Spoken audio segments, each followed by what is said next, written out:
Sa buhay, madalas tayong humaharap sa mga bagyo, mga pagsubok na tila walang katapusan, mga problemang nagpapabigat sa ating puso't isipan. Pero tandaan natin, hindi natin kayang kontrolin ang lahat ng bagay. Ang tanging magagawa natin ay kontrolin ang ating mga reaksyon. Kung minsan, sa kagustuhan nating pahupain ang bagyo, lalo lang tayong napapagod at nawawalan ng pag-asa. Sa bawat alon ng problema, sa bawat hagupit ng hangin ng pagsubok, natutokso tayong labanan ito. Pero hindi ba't mas maiging huminahon tayo muna? Tumigil sa pagtakbo, huminga ng malalim, at hayaang dumaan ang bagyo.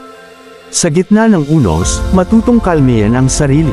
Hindi man natin makontrol ang bagyo, makokontrol naman natin ang ating reaksyon.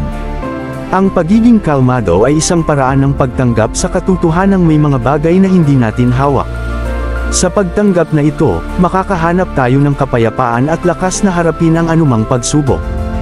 Tandaan, ang bagyo ay lilipas din. Ang mahalaga ay manatili tayong matatag at kalmado.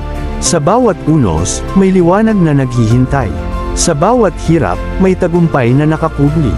Kaya't sa susunod na makaharap ka ng bagyo, huwag mong kalimutan ang simpleng paalalang ito, kalmayan mo ang iyong sarili, at hayaang lumipas ang bagyo. Kung nagustuhan ninyo ang mensaheng ito, paki-like, share, follow, o subscribe. Maraming salamat sa inyong pakikinig.